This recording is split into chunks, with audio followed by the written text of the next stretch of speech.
Health insurance ತೆಗೆದುಕೊಂಡ ಮೇಲೆ ಸಂಪೂರ್ಣ ಕವರ್ ಇದೆ ಅಂತ ಭಾವಿಸುತ್ತೀರಾ? ರೂಮ್ ರೆಂಟ್ ಲಿಮಿಟ್ ನಿಮ್ಮ ಕ್ಲೈಮ್ ಕಡಿಮೆ ಮಾಡಬಹುದು. ಒಮ್ಮೆ ಕಲ್ಪನೆ ಮಾಡಿ, ರಮೇಶ್ ಅವರು ಪ್ರತಿ ವರ್ಷ 25,000 ಪ್ರೀಮಿಯಂ ಕಟ್ಟುತ್ತಿದ್ದರು. ಅವರಿಗೆ ಒಂದು ನಂಬಿಕೆ ಇತ್ತು, ನನ್ನ ಕುಟುಂಬ ಸುರಕ್ಷಿತ, ನನ್ನ ಬಳಿ 5 ಲಕ್ಷ ಹೆಲ್ತ್ ಇನ್ಶೂರೆನ್ಸ್ ಇದೆ. ಒಂದು ದಿನ ಅಕಸ್ಮಾತಾಗಿ ಆಸ್ಪತ್ರೆಗೆ ದಾಖಲಾಗಬೇಕಾಯಿತು. ಆಪರೇಷನ್ ಯಶಸ್ವಿಯಾಗಿ ಆಯಿತು. ಕುಟುಂಬ ಸಂತೋಷದಲ್ಲಿತ್ತು. ಆದರೆ ಡಿಸ್ಚಾರ್ಜ್ ಸಮಯದಲ್ಲಿ ಒಂದು ದೊಡ್ಡ ಶಾಕ್. 5 ಲಕ್ಷ ಇನ್ಶೂರೆನ್ಸ್ ಇದ್ದರೂ ಇನ್ನು 1.8 ಲಕ್ಷ ತಮ್ಮ ಜೇಬಿನಿಂದ ಕಟ್ಟಬೇಕಾಯಿತು. ಹಾಗಾದರೆ ಪ್ರಶ್ನೆ ಏನು? ಇನ್ಶೂರೆನ್ಸ್ ವ್ಯರ್ಥವಾ? ಕಂಪನಿ ಕ್ಲೈಮ್ ರಿಜೆಕ್ಟ್ ಮಾಡಿತಾ? ಅಥವಾ ಅವರು ಮಾಡಿದ ಒಂದು ಸಣ್ಣ ತಪ್ಪು?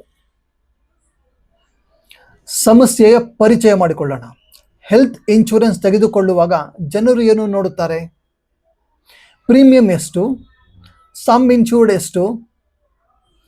ಕ್ಯಾಶ್ಲೆಸ್ ಸೌಲಭ್ಯ ಇದೆಯಾ? ಆದರೆ ಎಲ್ಲರೂ ಗಮನಿಸದೆ ಬಿಡುವ ಒಂದು ಪ್ರಮುಖ ವಿಷಯ, ರೂಮ್ ರೆಂಟ್ ಲಿಮಿಟ್. ಸರಿಯಾಗಿ ಕೇಳಿಸ್ಕೊಂಡ್ರಿ, ರೂಮ್ ರೆಂಟ್ ಲಿಮಿಟ್. ಅದನ್ನು ಅರ್ಥ ಮಾಡಿಕೊಳ್ಳದೇ ಇದ್ದರೆ ನಿಮ್ಮ ಕ್ಲೈಮ್ ಮೊತ್ತದ ಬಹಳಷ್ಟು ಕಡಿಮೆಯಾಗಬಹುದು. ಸರಳವಾಗಿ ಅರ್ಥ ಮಾಡಿಕೊಳ್ಳೋಣ. ಒಂದು ಉದಾಹರಣೆ ತೆಗೆದುಕೊಳ್ಳೋಣ.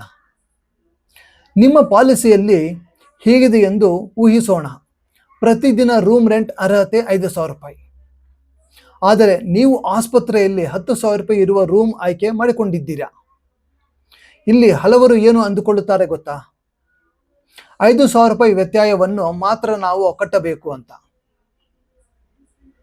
ಆದರೆ ನಿಜವಾದ ಸಮಸ್ಯೆ ಇಲ್ಲಿಂದ ಶುರುವಾಗುತ್ತದೆ.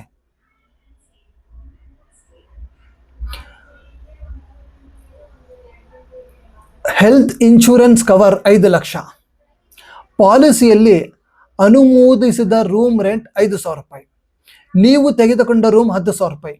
ಇಲ್ಲಿ ಆಸ್ಪತ್ರೆ ಏನು ಮಾಡುತ್ತದೆ ಗೊತ್ತಾ? ಹೆಚ್ಚು ದರದ ರೂಮ್ ಆಯ್ಕೆ ಮಾಡಿದ್ದರೆ ಆ ರೂಮ್ ಆಧಾರದ ಮೇಲೆ doctor fees, nursing charges, surgery ವೆಚ್ಚ ಎಲ್ಲವೂ ಹೆಚ್ಚಾಗುತ್ತದೆ. ಕ್ಲೈಮ್ ಹೇಗೆ ಕಡಿಮೆಯಾಗುತ್ತದೆ?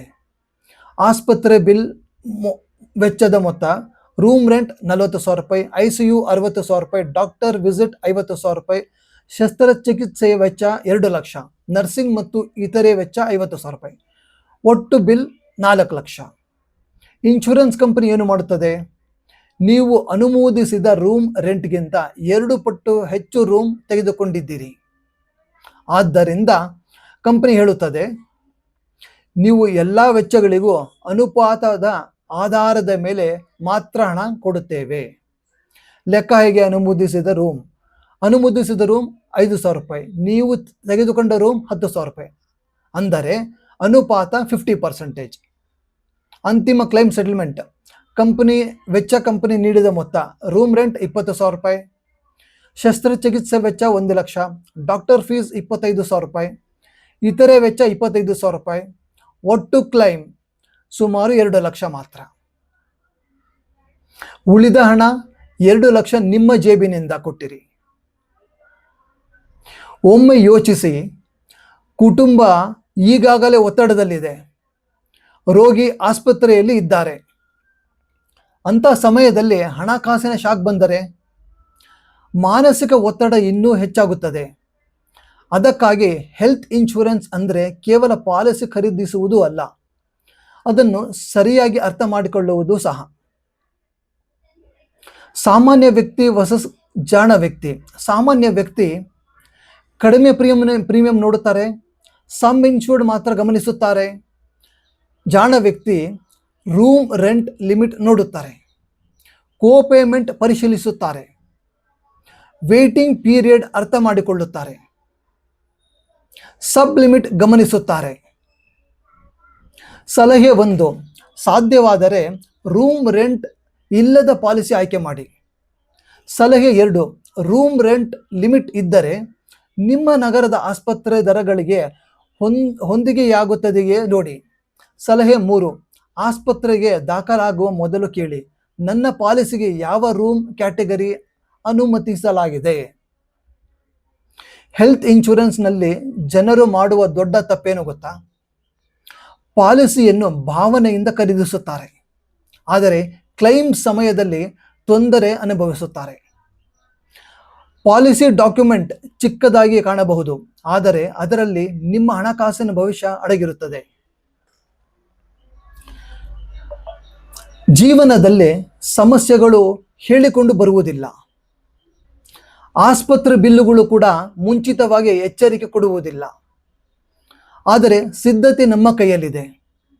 ಇನ್ಶೂರೆನ್ಸ್ ಪಾಲಿಸಿ ಒಂದು ಕಾಗದ ಅಲ್ಲ, ಅದು ಕುಟುಂಬದ ಹಣಕಾಸಿನ ಸೀಟ್ ಬೆಲ್ಟ್. ಅಪಘಾತವಾದ ನಂತರ ಸೀಟ್ ಬೆಲ್ಟ್ನ ಮಹತ್ವ ಗೊತ್ತಾಗುತ್ತದೆ. ಅದೇ ರೀತಿ ಪಾಲಿಸಿ ತೆಗೆದುಕೊಳ್ಳುವುದು ಮುಖ್ಯ ಅಲ್ಲ, ಸರಿಯಾದ ಪಾಲಿಸಿಯನ್ನು ಅರ್ಥ ಮಾಡಿಕೊಳ್ಳುವುದು ಮುಖ್ಯ. ಡಿಸ್ಕ್ಲೈಮರ್: ಈ ವಿಡಿಯೋ ಕೇವಲ ಶಿಕ್ಷಣದ ಉದ್ದೇಶಕ್ಕಾಗಿ ಮಾಡಲಾಗಿದೆ.